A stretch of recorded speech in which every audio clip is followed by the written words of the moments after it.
जाता है कुछ गाँव के बुजुर्ग। देश भर में होली शुक्रवार को मनाई गई है। कई तरह के पे अलग अलग अंदाज में अलग अलग रीति रिवाजों से और मान्यताओं को लेकर मनाई। कहीं पत्थर की होली जली, पत्थर से होली खेली गई, तो कई अंगारों पर चलकर अपनी मान्यताओं को पूरा किया। हम खड़े हुए हैं उदयपुर से 40 किलोमीटर दूर मेनार। मेनार जो क्षत्रियों का गांव कहा जाता था, जिन्होंने मुगलों तक को पछाड़ दिया था। इस गांव में होली दिवाली की तरह मनाई जाती है। आप चारों तरफ देखेंगे कि पूरा डेकोरेशन किया हुआ है, पूरी होली को दिवाली की तरह मनाते हैं। बच्चे पटाखे फोड़ रहे हैं और चारों तरफ रोशनी ही रोशनी नज़र आ रही है। यही नहीं, यहाँ पर कहा जाता इस तरह से खेली जाती है कि पूरा एक युद्ध का माहौल, जिस तरह से क्षत्रियों ने यहाँ के मेनार के लोगों ने मुगलों से जिस तरह से लड़ाई की थी, लड़ाई लड़ी थी और उनको पछाड़ा था, उसी तरह से आज यहाँ माहौल बनाया जाता है। अलग अलग सेनाएं मशाल बंदूक लेके आती है और बंदूकों को, बारूद की बंदूकों को छोड़ा जाता है। इस पूरे इतिहास क्या है इस गांव का और किस तरह से होली मनाई जाती है उसके बारे में हमारे खड़े हुए हैं, इनसे जानेंगे। सर, आपका नाम बताइए और इसके बारे में बताइए। हुक्मीचंद सांगावत, एडवोकेट।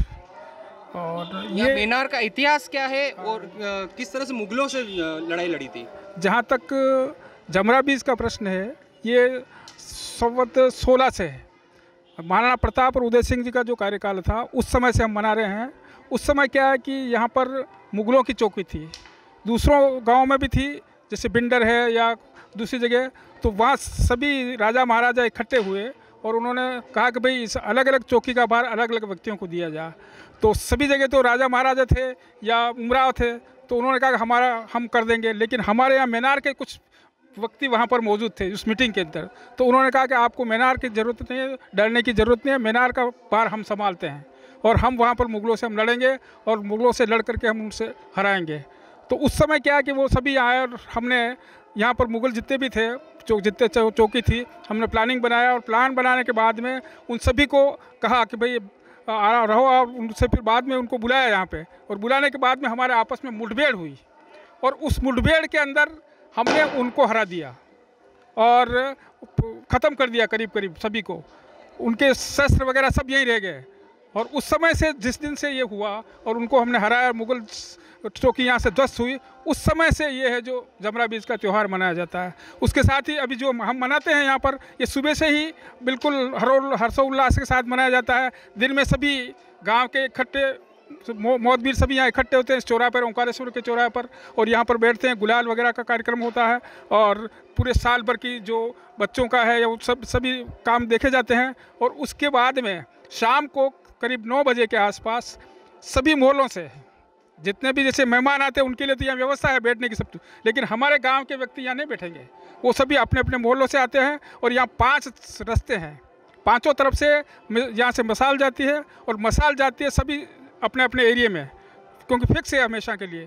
तो वहाँ पर सभी आदमी इकट्ठे होते के रहते हैं, उनके पास में शस्त्र होते हैं और आतिशबाजी के भी साथ। तो वहाँ से जो मिसाल के साथ में हर एक एरिया से टुकड़ी आती है, जैसे जिस तरह से सेना की टुकड़ी हो उस तरह से आती है मसाल के साथ में, और आतिशबाजी और फायरिंग के साथ आते हैं। फिर यहाँ पर सभी इकट्ठे होते हैं। 5 जो रास्ते हैं, उन 5 रास्तों के ऊपर सभी एक दफ़े इकट्ठे हो जाते हैं।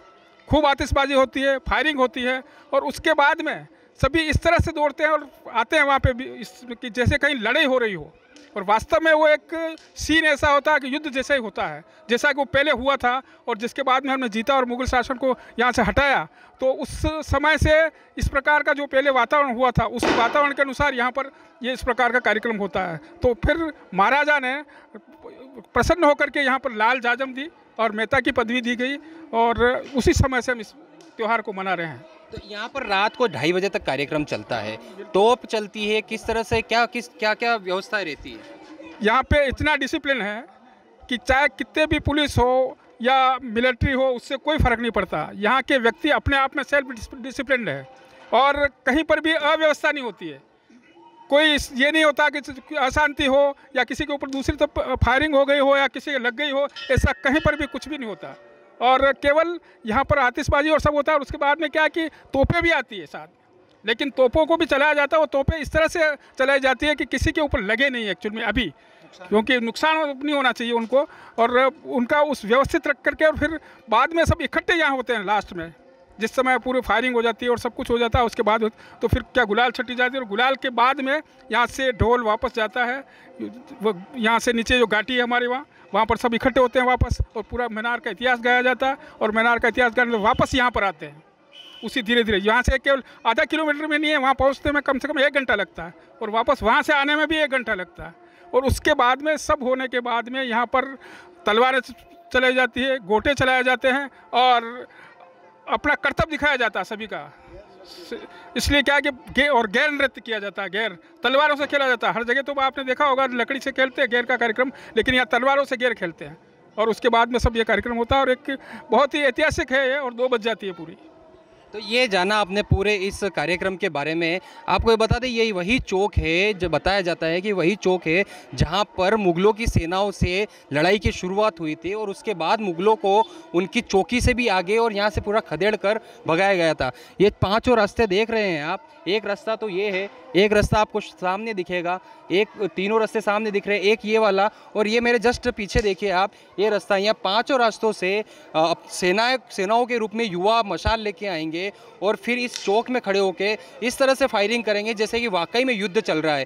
थोड़ी देर अभी तो यहाँ पर काफ़ी शांति दिख रही है, लेकिन थोड़ी देर बाद आप देखिएगा यहाँ का व्यंग्य नज़ारा काफ़ी बेहतर खूबसूरत लगेगा आपको। एबीपी न्यूज़ से विपिन सोलंकी, उदयपुर।